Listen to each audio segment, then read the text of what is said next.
Hello, hello, hello! Magandang hapon po sa inyong lahat. Ito po si Sas Rogando Sasot. Kamusta po kayo?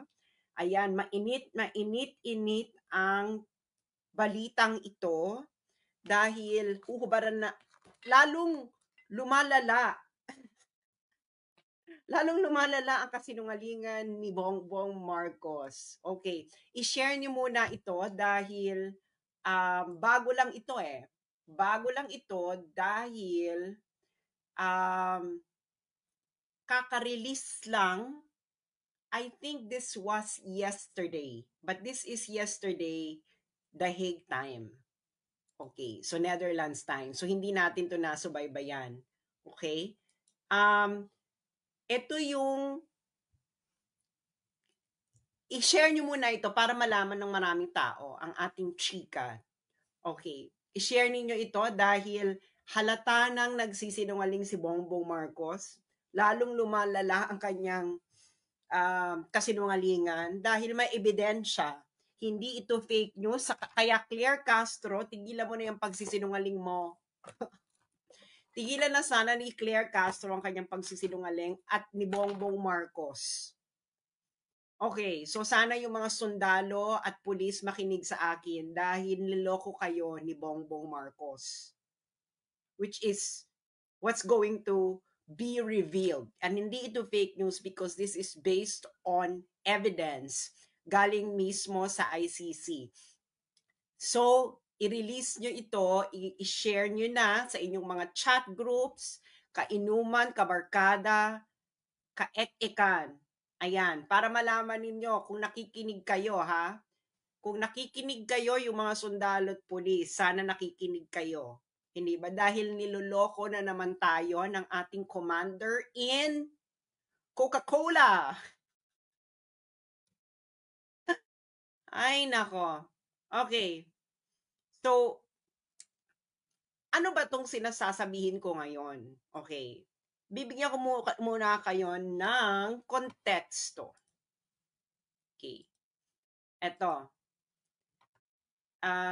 Naalala nyo tong sinabi ni BBM. Yan. Ang sabi niya, palakihin natin para makita nyo. Okay. Okay. So, ang sabi ni Bongbong Marcos, di ba kasi pinatanong siya, bakit mo sinurrender? Di ba? Bakit mo sinurrender? Ang sabi ni Bongbong Marcos, Interpol asked for help and we obliged because we have commitment to the Interpol. We have to fulfill. Okay. If we don't do that, they will no longer help us with other cases involving Filipinos fugitives abroad. Okay. So, ang sabi niya, may request kasi yung Interpol eh. Kaya, sinurrender. So, kaya namin sinurrender kasi may request yung Interpol. Kaya hindi natin to ginawa, baka hindi na tayo tulungan ng Interpol sa mga fugitives abroad. Ganon, hindi ba? Ganon ang eksena ni Bongbong Marcos. Okay. Ano ngayon ang tunay na nangyari? Ano na ngayon ang tunay na nangyari? Siyempre, meron kasing, kalalabas lang ito kahapon. Okay, kahapon. To. Straight from the ICC website. Okay. Ayan. Public redacted version of prosecution urgent application under Article 58 for a warrant of arrest against Rodrigo Roa Duterte. Kalalabas lang. So, yung warrant, nag-request ng warrant ang ICC, ang prosecutor ng ICC ng February 10, 2025. February 10, 2025, di ba? Okay.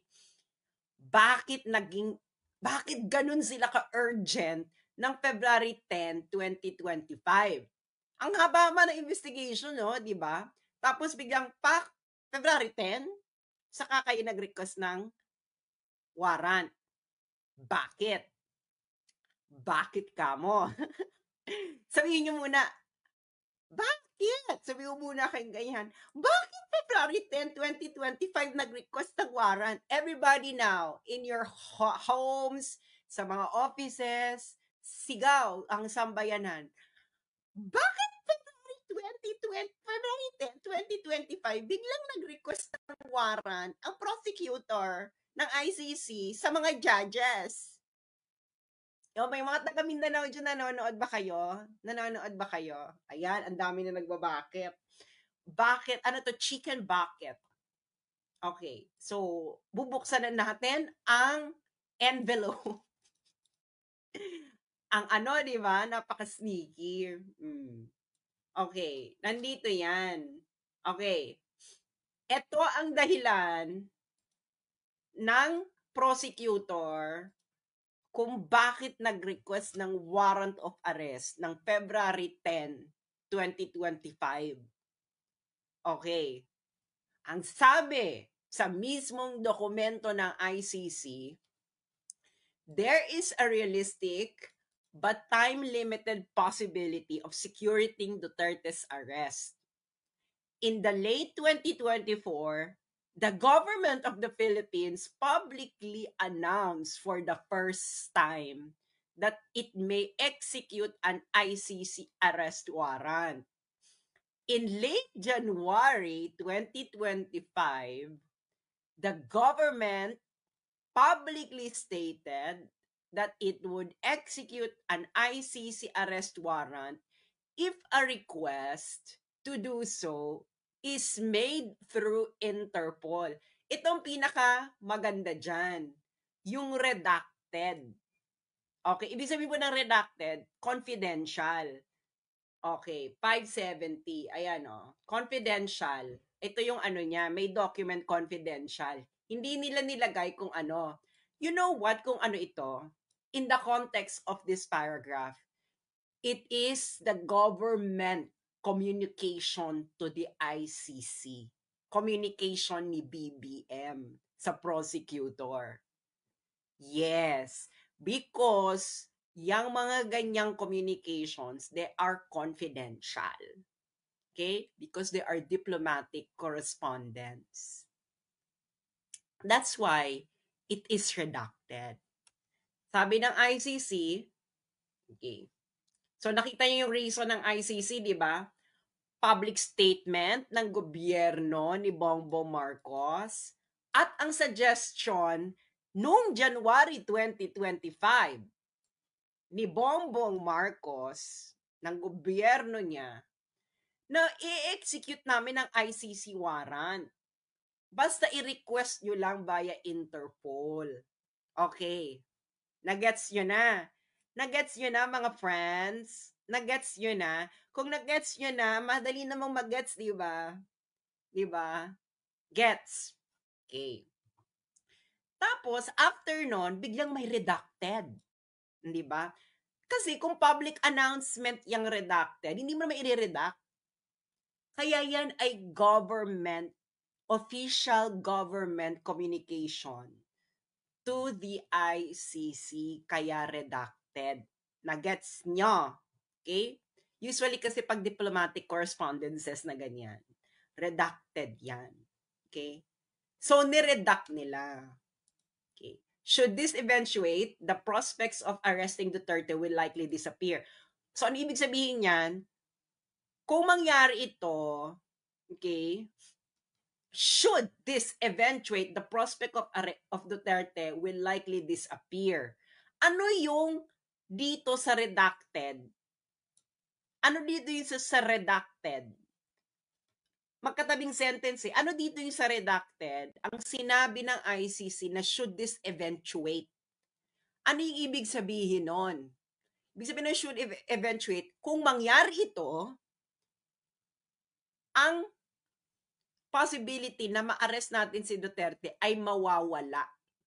Okay. So may sinabi ang gobyerno ni Bongbong Marcos or anyone, okay? Si Bongbong Marcos, whoever, na nandito yan sa redacted. Ngayon nangamba ang ICC doon dito sa nakalagay sa redacted. na kung mangyari yung nakalagay sa redacted, baka hindi na nila ma-arrest si Digong. Ano yung binalaan, ano yung binalaan nyo sa ICC? Bongbong, na kung mangyari yon baka hindi na nila maaresto si Digong. Ano yan, baka matanggal ka sa pwesto? Kaya nangamba ang ICC na kung mawala ka sa pwesto, ay baka hindi na nila maaresto si Duterte. Nagets nyo na? Kaya, isang malaki na namang budolero ang ating commander in Coca-Cola. O, kayo nagbigay eh. O, kayo, February 10, 2025, nag-apply ng warrant urgent. Bakit urgent? Kasi, kaya urgent, dahil nga, dito sa redacted, kung mangyari itong nakalagay diyan sa confidential information, baka hindi na raw maaresto si Digong. Ano kaya 'yun? Philippine government. So, you are actively nakikipagsabwatan kayo sa ICC. Okay? Yung sinabi mo, Bongbong, yung sinabi mo, Bongbong, na hindi ka nakikisabwatan, gusto mo lang sundin. Ipapost ko ulit para for more impact. Yung paeklabo mo na ay hindi. Kasi humingi lang naman ng tulong ang Interpol. Yan ang gusto mong ipahatid sa nasyon, sa mga pulis at mga sundalo, na humingi lang ng tulong ang Interpol. Pero ang buong katotohanan na hindi nyo na maikukubli,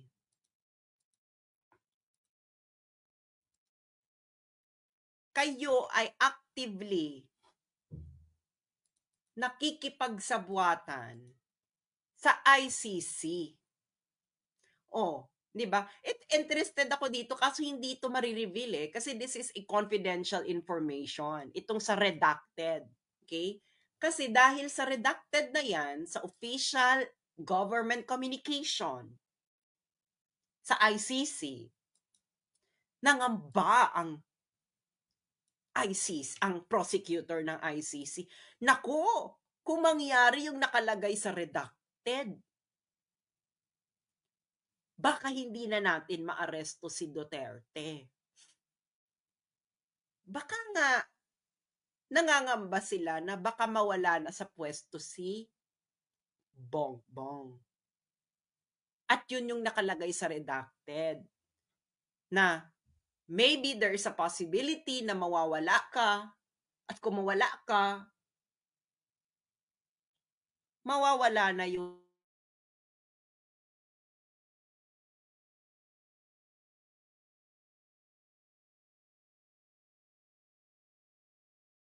so ibig sabihin ang chance talaga ng ICC ay dapat nandyan si Bongbong Marcos. Yun ang ibig sabihin niyan. Yung sinasabi ni Bongbong Marcos na siya ay hindi sumusunod lang kami sa Interpol. Isa itong malaking kasinungalingan. Sila mismo ang nagsabi sa ICC kung papaano gawin. Ngayon, kaya nila sinuggest na para sa Interpol, ito ay for public communication purposes. Para hindi lumitaw na actively talaga silang nakikipagsabwatan. So, kailangan mo ng middleman. Alam niyo yung gano'ng eksena, 'di ba? Alam niyo 'yan.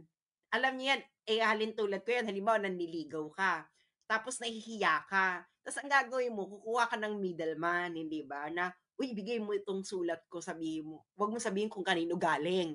Gano'n. Gano'n, bongbong ang nangyari.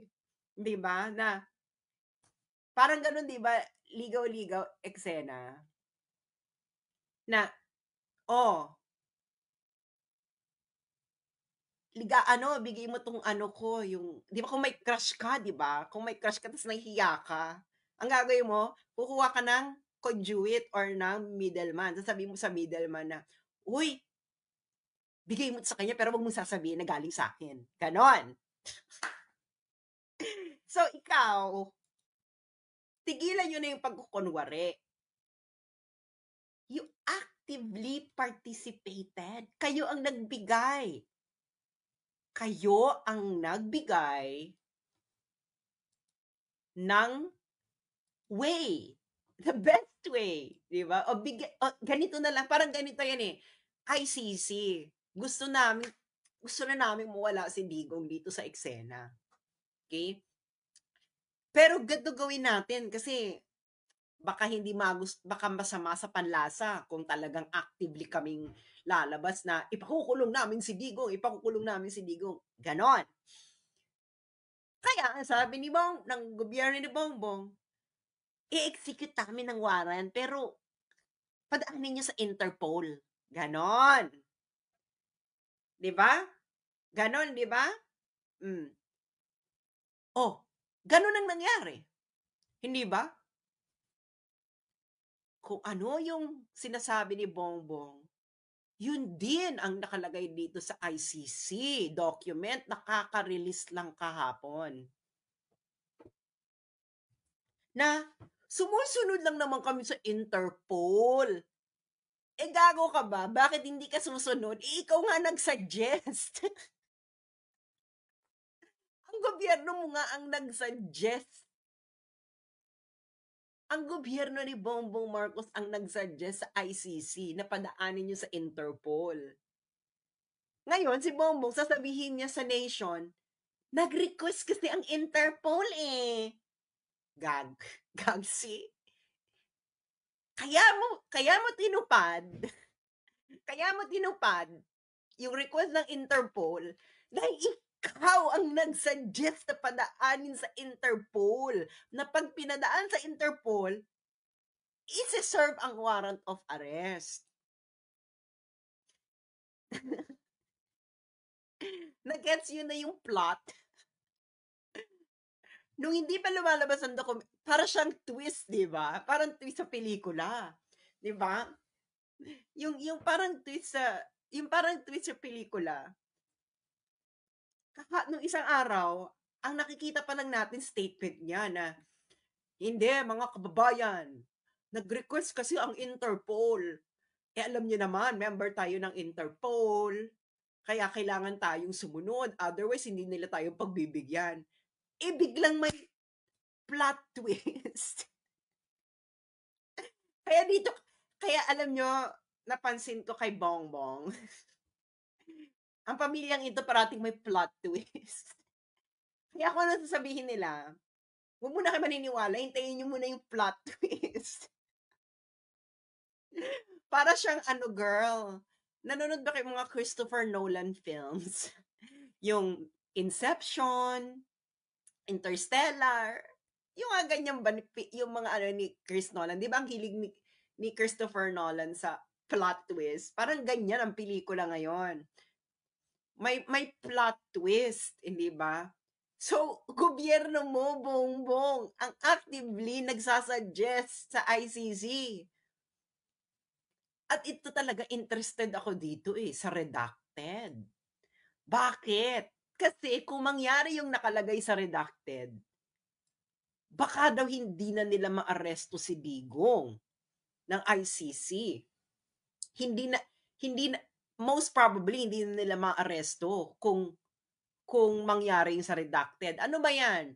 Mawawala ka sa puwesto or wag naman sana, or alam niyong may taning na buhay ni Digong. Pero kung alam niyo na may taning yung buhay ni Digong, tapos pinagmadali ninyo, hindi ba parang mas nakakaloka yun? Yung, ay, malapit ng mategi, yung matapit na mategi si ano, hulihin niyo na. Sana wag yun, hindi ba? Pero, well, given na ang gobyerno natin ay commander in Coca-Cola, hindi malayong pwede rin yun, hindi ba? Alam niyo naman, ang mga adik, animal. Pero, i-discuss ko mamaya yung word na animal, ha? Pero baka ang more like, pwede rin na, baka mawala na kasi kami sa pwesto. Kung mawala na kami sa pwesto, hindi yun na maaresto kasi ang papalit yung anak niya. Kung anak niya yung pumalit, paano maaresto? Alam nyo na. Again, February 10 lang po nag-request ng warrant ang ICC. Bakit sila nagmadali? Nagmamadali sila. Madali, madali, madali. Dahil nga, kung mangyari yung nakalagay dito sa redacted, baka daw hindi na maaresto si Digong. Yang redacted na yan ay government communication yan. Yes, yes, boom. Nakikita niyo yung flow, di ba? Nung paragraph. Public statement ng gobyerno, public statement ng gobyerno ni Bongbong, and biglang redacted. Public, public, private. Hindi ba? Public, public, private communication ng gobyerno ni Bongbong. So, mga friends, taga Mindanao, mga taga-supporters ni Bongbong, at media, bakit ba gusto yung niloloko kayo ni Bongbong? Masarap ba? Masarap bang niloloko ni Bongbong? So, si Bongbong Marcos, ang gobyerno po ni Bongbong Marcos, ang nag-suggest sa ICC na ipadaan sa Interpol. Nagets nyo na, ang gobyerno ni Bongbong Marcos ang nag-suggest sa ICC na padaanin ang warrant sa Interpol. Kaya niya sinunod ang Interpol request na sinasabi niya dahil siya nga ang nag-suggest nun sa ICC. At ito ang nakalagay sa dokumento mismo ng ICC. Yang redacted ang pinakamaganda na makuha. Pero hindi natin makukuha kasi confidential information to eh. Unless na meron tayong mga unless meron tayong mga tao sa ICC or alam nyo na, at yung mga friends natin sa DW. Kung hindi nyo alam yung DW, baka ma-extract nyo yan. Hindi ba? Yung redacted na yan. Ibibigay ko yung number sa mga friends natin sa DW. Ito yung redacted. Ito yung document number. PHL OTP 00015372. So, ito yung bongga, di ba? Kung mangyari yung nasa redacted, baka hindi na natin maaresto si Duterte. Dalawang possibilities lang yan. Mawala si Bongbong sa pwesto. Baka may sinabi yung gobyerno na baka kasi wala na kami sa pwesto eh. Kung wala na kami sa pwesto, hindi na maaresto yung si Digong. Kasi anak niya na yung papalit. Ganon. Or pwede ring, wag na kayong umangat, pwede rin na sabihin nila na may nakita kaming information na baka malapit ng mategi si Digong kasi sa health. So, kung ganon, kung mawala na siya, hindi na maaresto. So, dalawang ano lang yan. Dalawa lang version lang yan kung bakit hindi nila maaresto si Digong. Mawala si Bongbong sa pwesto at ang pumalit na si Sara. Or, si Digong ay mamaalam na. Baka because of health, ganyan. Hindi ba? In both scenarios, we can associate with the commander in Coca-Cola. Naka-Coca-Cola yan. Hindi ba? Ikaw kasi Digong. Alam niyo kung bakit? Galit talaga ang adik kay Digong. Ganun lang kasimple yun. So, ganyan yan. Okay? Gobyerno ni Bongbong Marcos talaga ang nag-suggest sa ICC na padaanin sa Interpol. Para nga naman, pag nagsalita sila in public, hugas kamay, hindi ba? Pontius Pilate na, hoy ha, wala kaming kinalaman dyan. Nag-request lang naman ng Interpol. Nandito sa dokumento ng nandito sa dokumento ng ICC, kayo pala nagbigay ng suggestion na yon.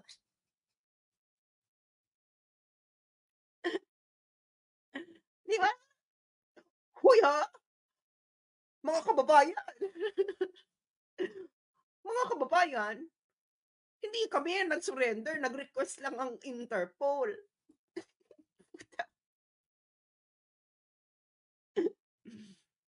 Kayo ang nag-suggest sa ICC kung anong gagawin.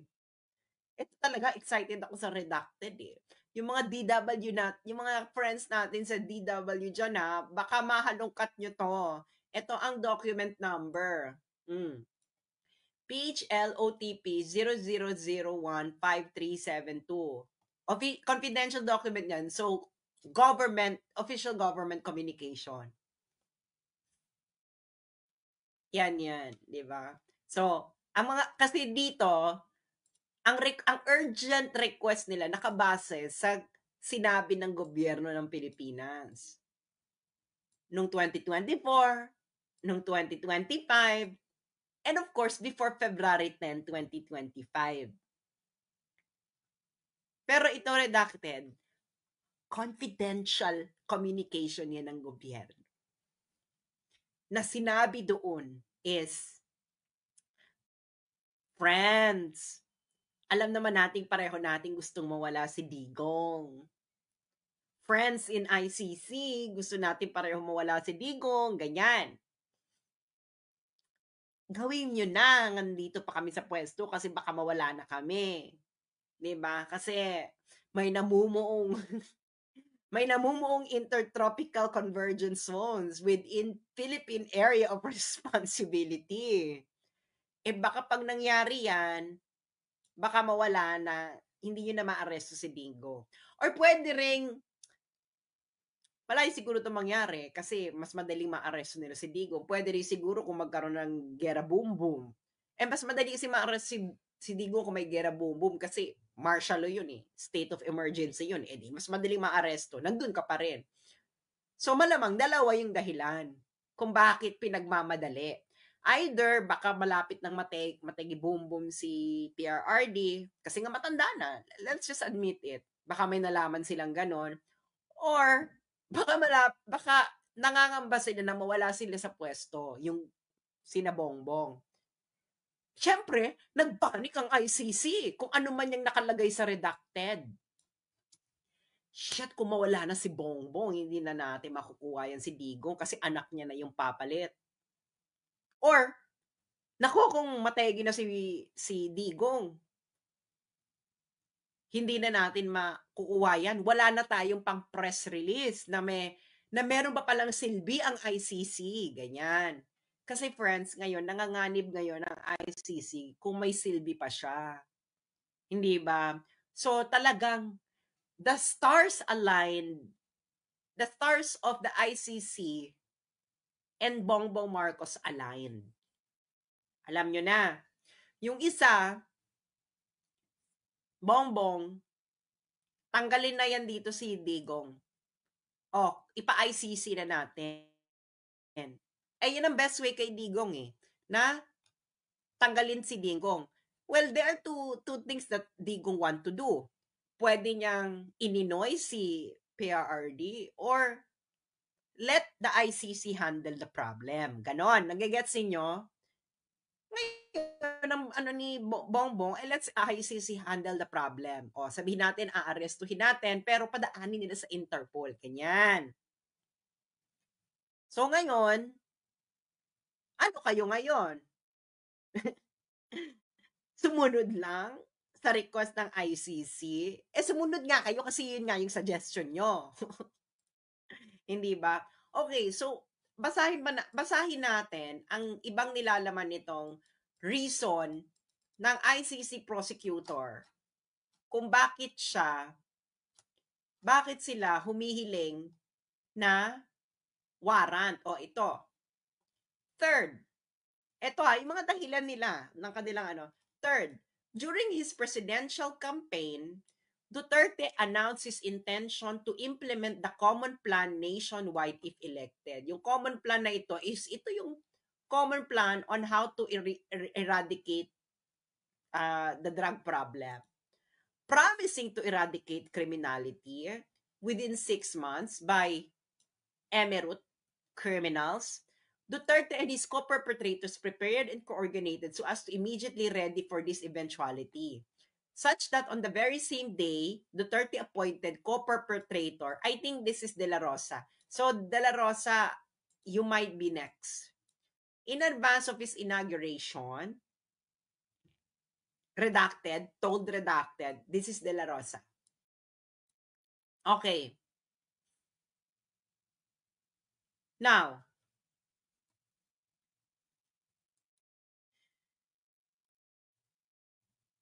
yan nga yung dahilan kung ba't siya binoto eh.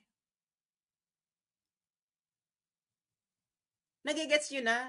Kaya this trial will not be historically judged well. So, yung ICC, nagreklamo sila na tinupad ni Digong yung pinangako niya nung eleksyon, kaya nga siya nanalo. That's why this is not just the trial of Duterte. This is the trial of the Filipino people, of those who voted for Duterte. Okay. Kita mo, ito yung paragraph 83. Fourth, throughout its presidency, Duterte and other high-level officials in administration repeatedly confirmed the existence and scope of the common plan. Yung common plan, yung eradication, through their public statements, which both expressly outlined the plan and endorsed or supported the killings. For example, in a speech to self-confessed drug addicts in Bacolod City, De La Rosa told them to kill the drug lords and burn their houses for having made them addicted to shabu.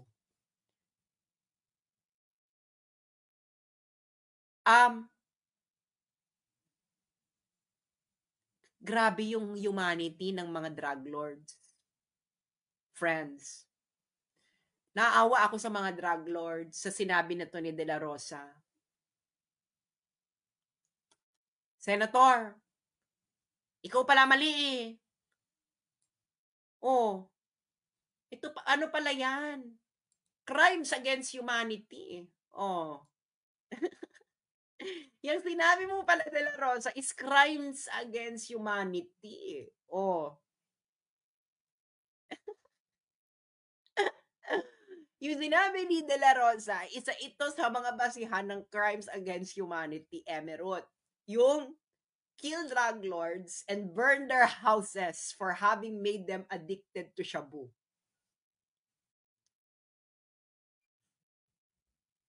Sige nga. Ano? Nagets yun na kung bakit ang trial na ito ay pandidirihan ng majority ng tao sa mundo? That's why even if they convict Duterte, the ICC will be known worldwide. Will be known worldwide. Okay lang sa West. Kaso, hindi naman mga Western countries ang majority ng tao sa mundo. Ang majority ng tao sa mundo ay sa Africa, Middle East, at iba pang Asian. At itong sinabi ni De La Rosa, agree dyan ang karamihan ng tao sa mundo. Sige nga, yung mga OFW dito na nasa Middle East, ipakita nyo to sa mga Arabo. Ito, just screenshot nyo. Ask yung mga OFW na nasa ibang bansa. Ipakita nyo ito sa mga foreigners na katrabaho ninyo.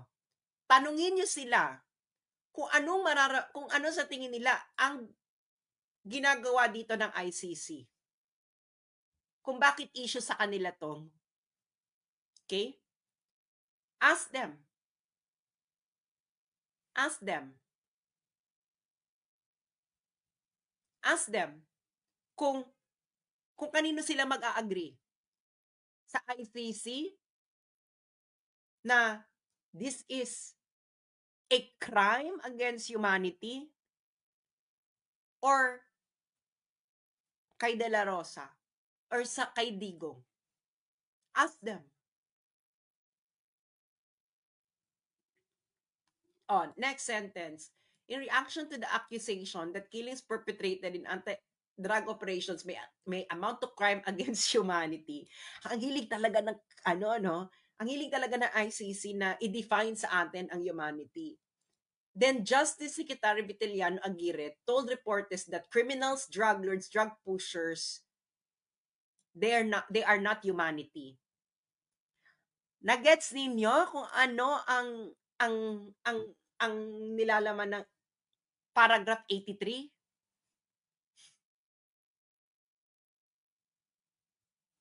Diba? Nagets ninyo itong paragraph 83? Yan ay nandidiri ang ICC sa ginawang ito. Dito sa nakalagay sa paragraph 83. Anong nakalagay dito? Drug lords, drug pushers, criminals. Para sa ICC, yun ang humanity.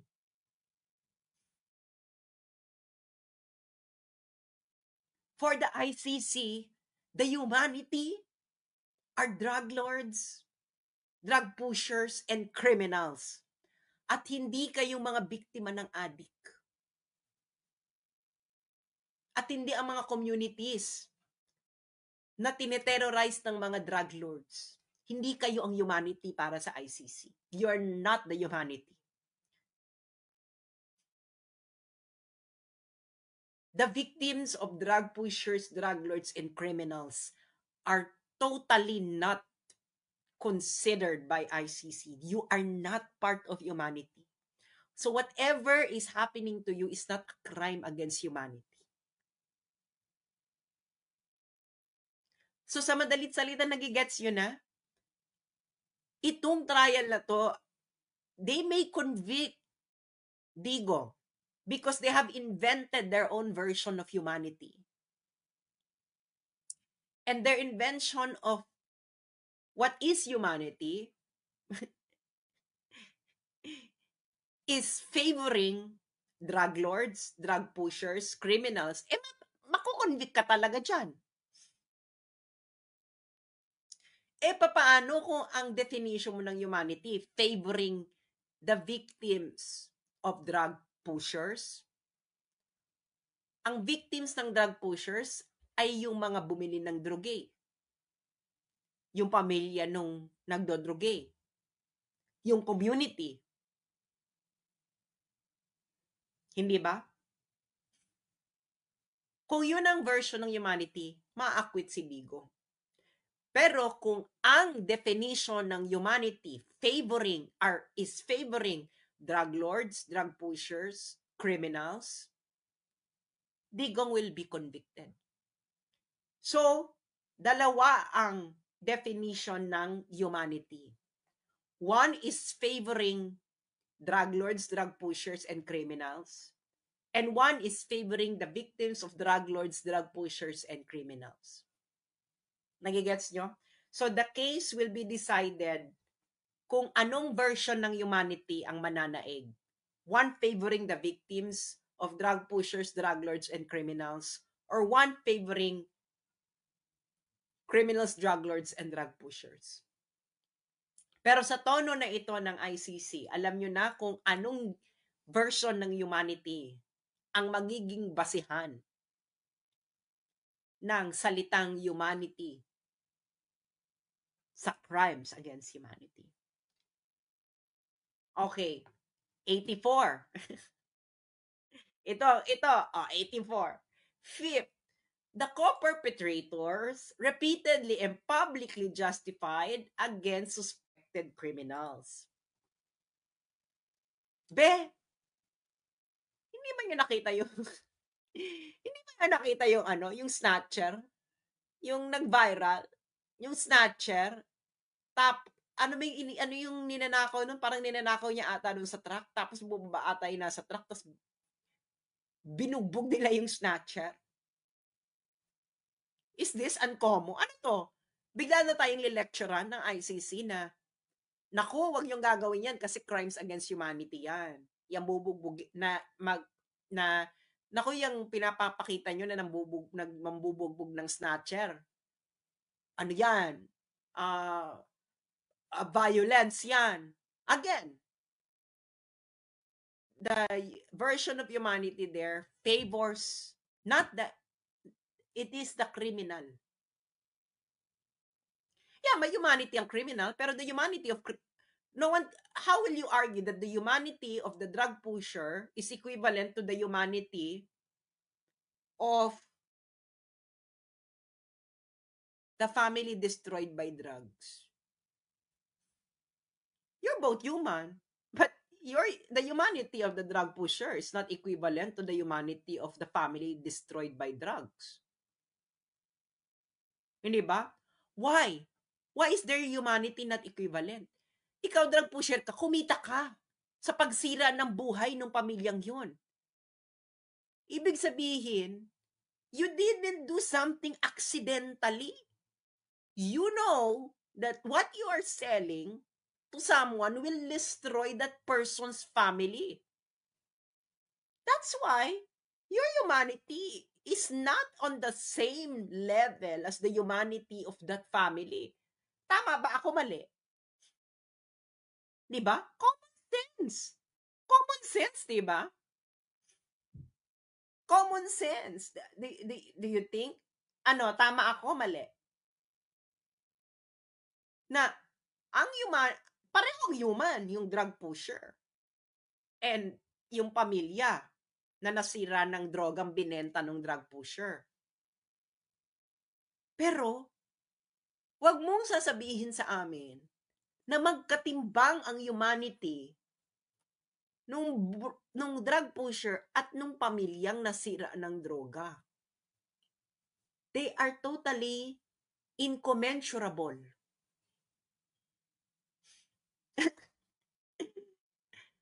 Maniniwala lang kami sa inyo na magkatimbang ang humanity ng drug pusher at nung pamilyang nasira ng droga. Kung ang ICC ay mag-request ng witnesses from the families destroyed by drugs. Kung wala yan, then you know now kung anong version ng humanity ang basihan ng crimes against humanity ng ICC. Gets you na? Okay, tuloy natin. So Duterte asserted that drug dealers were destroying our children, linked drug personalities to violent crime, often rape, and said that shabu shrinks the brain such that users cannot be rehabilitated. Okay. Sinong pamilya ang hindi magsasabi nito na sinong tatay? Anyone? Any magulang na hindi jojombagin yung nagbenta ng droga dun sa anak nila? Sino? Taas nyo ang kamay nyo na hindi nyo jojombagin yung nagbenta ng droga sa anak ninyo. Sino? Meron dito? Meron? Sa inyong mga pulis at sundalong nakikinig sa akin ngayon. Meron sa inyo?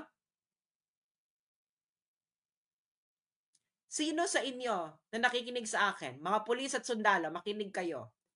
Anyone among you na hindi nyo jujombagin ang drug pusher na nagbenta ng droga sa anak ninyo?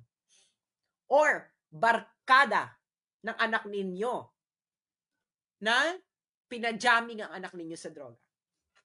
Hindi nyo bubugbugin? Wala? Hindi nyo jujombagin? Sino? Mag-ano tayo, survey. Ilan sa Pilipino ang hindi jujombagin ang underkabarkada ng anak nila na inidyok na magdruge ang anak nila? Or pusher na nagbenta ng droga sa anak nila? Ilan? Ilan sa inyo? Ay, yung iba nga dyan talaga, hindi lang jombag eh. Aminin nyo yan. Ilan? Wala. Sino? Mga, gusto ko talaga i-address yung mga sundalo at pulis. Ilan sa inyo, mga sundalo at pulis, na hindi nyo jojombagin, na hindi nyo man lang kukwelyuhan, hindi nyo man lang pipigutin, hindi man lang kayo makakasapak?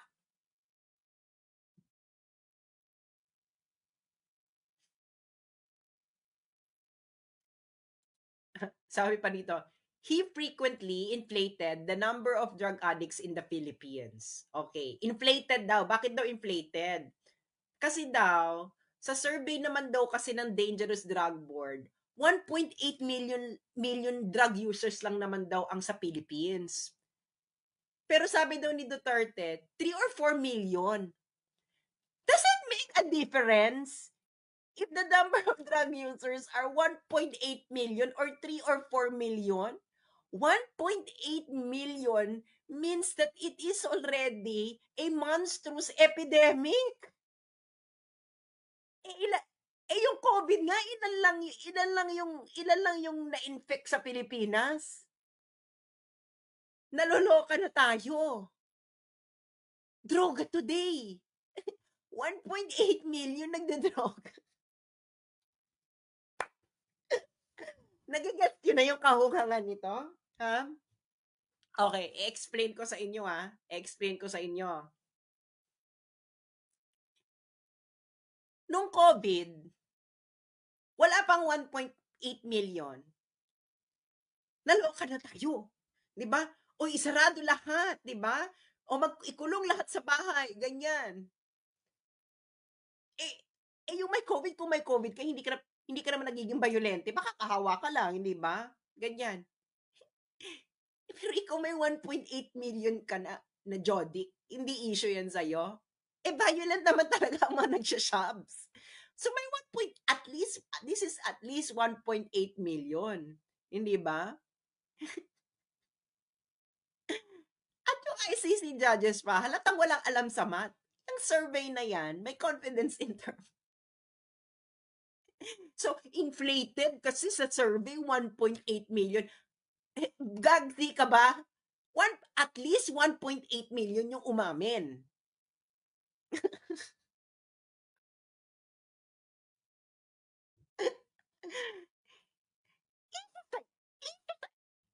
1.8 million na Jodic. Girl!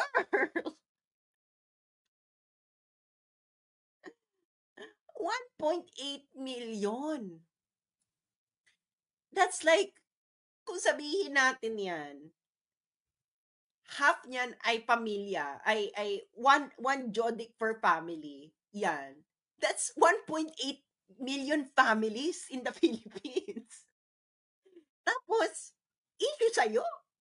Issue sa ICC na hindi in-inflate niya, hindi naman 3 or 4 million, 1.8 lang.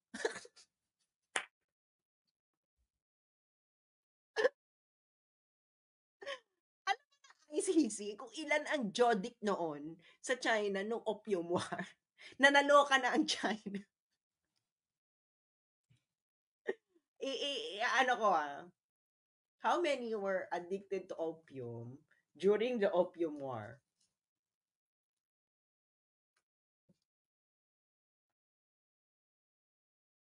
Okay. Baka kasi ang gusto ng ICC, maging Opium War levels. Para talagang justified. Kasi nung Opium War level, alam nyo, kaya galit ito ang rason kung bakit talaga dito sa China talaga. Kaya kami dito sa school, sa university, pinapipirma kami na bawal kami makipagbarkada, hindi kami, na bawal kami makipagbarkada sa Jodic. Nung, eto 30%. So 30% ng population no, ng China na Jodic sa opium. Kaya naloka ang China. At alam niyo kung sino ang nagbebenta ng opium no sa China? Dahil nga lucrative 90 million Jodic, hindi ba? Lucrative. Ilan ba yung 1.8 million? Ilan ang population natin noong 2016? 2016 population, Philippines. 1.6. Okay. 1.8, 'di ba? So, hindi issue. So, nilalang lang ng ICC yung 1.8 dito. Okay? Be, um, malamang yung 1.8 million na yan, adults. 'Di ba? Adults yan. So, ilan ang adult population? Adult population, Philippines, 2016. Okay, 2016, adult population. Okay, in 2016, ang 15 years old and above is 59.39. Okay, so 1.8 divide 59.39. 3% of your population, 3% of your population are addicted to drugs of your adult population. 3%. So, ang sabi ko nga sa inyo, nung Opium War, 30% na ng population ng China addicted sa opium dahil at ang mga nagbebenta diyan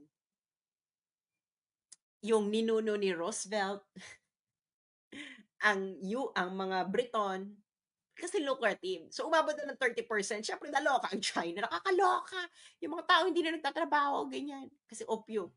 So, nagkaroon ng gera boom boom. At ang gera boom boom na yun talaga ang kauna-unahang war on drugs. Yung war on drugs na yun, ang involved, is yung bansa nung ICC prosecutor. Di ba yung ICC prosecutor? Si Karim Khan. Si Karim Khan ay taga-UK. Si Karim Khan ay Briton. Ay UK. Kaya galit talaga yan sa war on drugs. Natalo sila kasi ginera nga nila yung China noon para sa droga. Dehado ka talaga dyan, digong.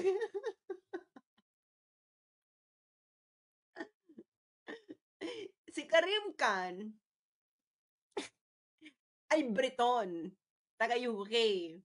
Yung UK, ginera ang China nung 19th century dahil ayaw na ng China ang drugi, di ba?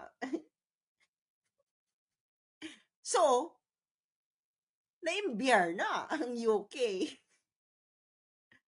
Ayaw nyo Ayaw nyo na kaming pagbentahin ng drugi dyan sa China. Ginera ng UK ang China. Mahina ang China. Paano ka hindi magiging mahina? 30% ng population mo naka-opium. Alam niyo yung opium? Kung ano nangyayari ngayon sa US, yung parang zombie-zombie, gano'n. So, can you imagine, 30% ng population mo is parang zombie-zombie na? Matatalo ka talaga sa gera. Di ba? Natalo sa sa gera ang China. Yun talaga ang original war on drugs na nilaunch ng actually hindi yun ang war on drugs. That is war for drugs na ginawa ng UK na bansa ng ICC prosecutor. Okay. So ngayon, natalo, di ba? Kaya yung Hong Kong napunta sa UK. Nag-gets na yung story ng Hong Kong. Natalo dahil sa war for drugs ng UK laban sa China. Kaya yung China talaga yan. Pag droge, talagang may trauma na ang China sa droge. Can you imagine? Kamunti ka nang mawasak ang for the first time sa China.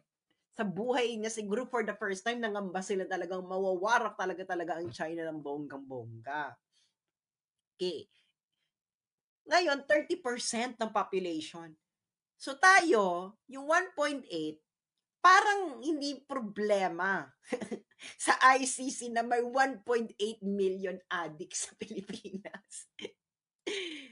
Sabi nila, 1.8 million lang naman ang addict sa inyo. Hindi naman, mali naman si Digong, hindi 3 or 4 million addict. Does it mean anything?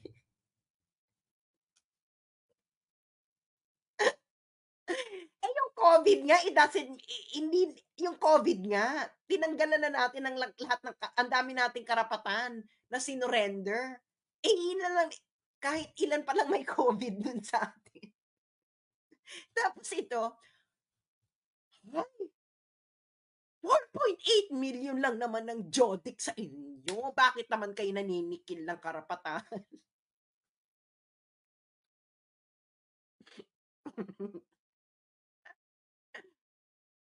Baka kailangan pang more. Baka kailangan China levels na ng opium war na 30% na.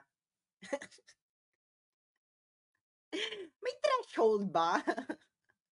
Meron bang magic spot na, dahil 1.8, dahil 3% pa lang naman ng adult population ninyo, ang Jodic, ano lang yan? Dapat, hinay-hinay lang. Hinay-hinay lang yan. 3 million lang, 3% lang naman ng adult population nyo eh. Ang Jodic. Ilan ba yung 4%? Ang 4% divided by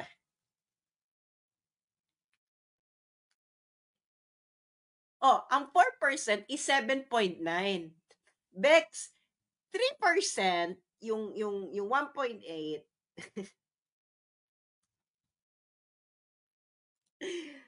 Puta. Sabi ko sa yung 3.5% at 7% ng adult population, yung 3.5%, yun yung 1.8. Yung 4 billion ni Digong, 7.5. Bakla, is there a difference between 3.5% and 7.5%? Within the margin of error yun, Bex. Yung 7%. Ang margin of error nga within 5, within, di ba, yung within 10% margin of error. Bakla, 7%. From 3.5% to 7.5% is within the 10% mark.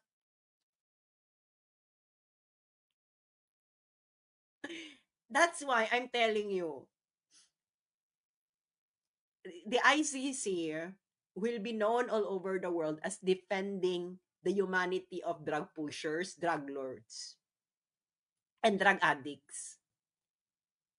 And outside Western countries, where drugs are wreaking havoc in society, this will not be taken well. Will not be taken well. I'm guaranteeing you. Okay, next. Duterte frequently inflated the number of drug addicts in the Philippines. Yun na nga.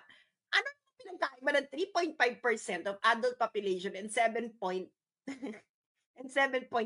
Kasi yung 4 million ni Digong, that's 7.8 ng adult population in 2016. Yung 1.8, 3.5. 3.5% and 7.8% are not different. They, the 7.8 is within the margins ng pag-estimate mo ay 1.8. Ang estimation ay, this is the problem, no, with these judges with these people. They don't know math. Ang survey, meron yang confidence interval. Yung 1.8, that's point estimation based on the confidence interval. Okay. Ang point estimation, that is the mean of the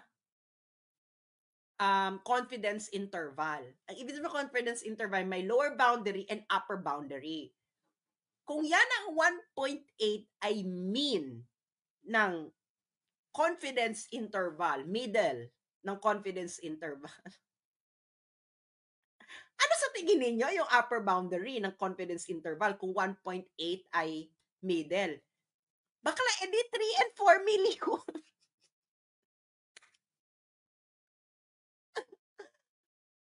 This is the problem with people who don't understand math. Do you understand? My God, makukonvict pa si Digong because they don't understand math.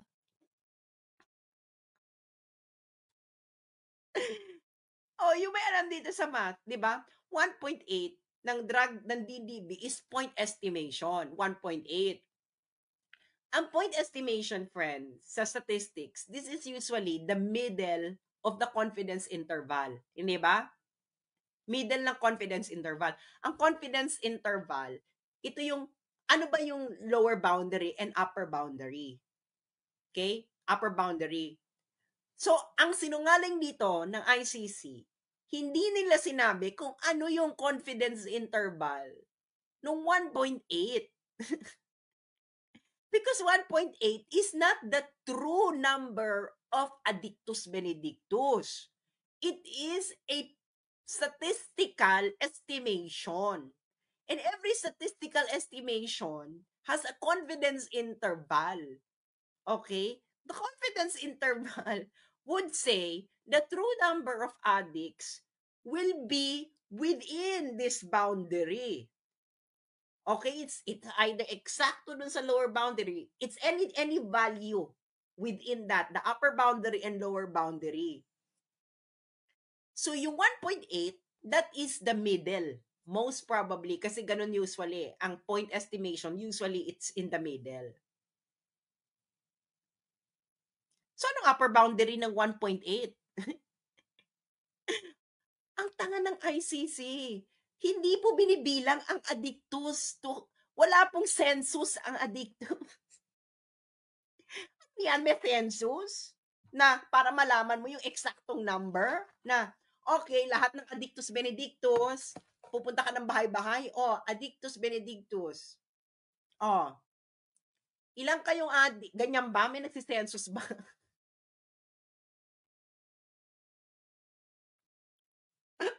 That's why I'm telling you, ICC will be tagged in history for this case as defending drug pushers, drug addicts, and drug lords.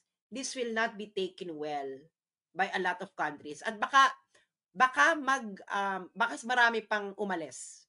Kasi if they're not gonna have a crackdown, kasi pag malaki ang at stake dito, if Duterte gets convicted, at ganito pala kabilis ang process na madadala ka sa The Hague at Netherlands, walang matinong bansa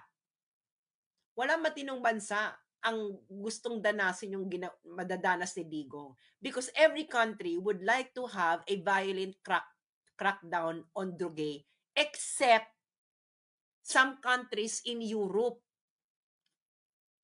Dahil ang mga politicians sa Europe, mga addictos.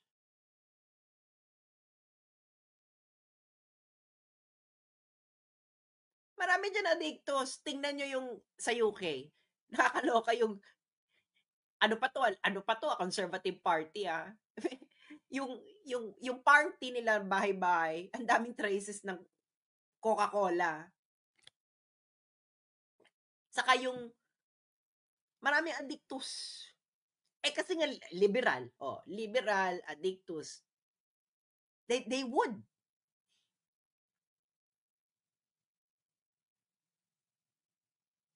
Okay. Sabi dito, he frequently inflated the number of drug addicts in the Philippines and referred to drug users and dealers as animals in apparent attempts to dehumanize them. Nagigets yun na. Itong ICC prosecutor na to, ang sinabi dyan, hindi niya alam kung ano ang ibig sabihin sa Pilipinas pag tinawag nating animal ang isang tao. So ngayon, friends, ang kultura natin ngayon, bawal na tayong tumawag ng animal. Dahil nga, ano daw to, crimes against humanity. Nagigets yun na. Crimes against humanity na yan. Magiging ano na yan, ebidensya na yan for crimes against humanity. So kung may nanloko sa ina jowa mo, wag mo tatawaging animal. yung mga magulang nga natin, mula pagkabata natin, pag may ginagawa tayong kapilyon, tinatawag tayong animal ka. Animal.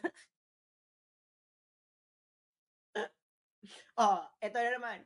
The co-perpetrators employed words and imagery encouraging aggressions and violence against alleged criminals, conveying a message to law enforcement personnel and the public that alleged criminals would be and deserve to be killed. Sino po dito ang hindi naniniwala na ang mga kriminal doesn't deserve to be tegi boom boom? I swear, kung nabiktima ka ng kriminal, talagang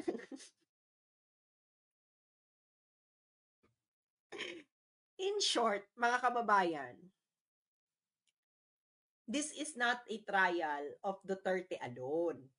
This is a trial of the Filipino people and its culture. Okay? It's a trial of our culture. Na hindi lahat ng ginagawa the Tagalog, our language is kind of violent, no? Pero we understand what we mean by it.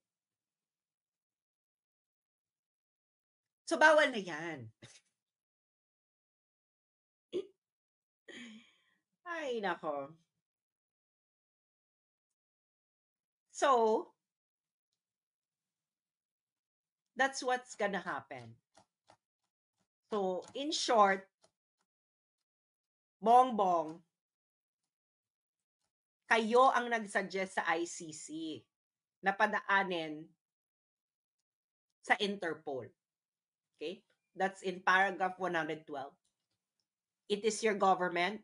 So, stop pulling Filipinos. Pwede mo naman sabihin ikaw pinahuli mo, ganyan. Pero hindi mo sabihin nag-request kasi ang Interpol. You suggested to ICC what to do in order for the Philippines to do the arrest. Ibig sabihin, you actively collaborated. Yan ang katotohanan as evidenced by what the ICC prosecutor said. Thank you everyone, and wag tayong magpapabudol. Muli. This is for the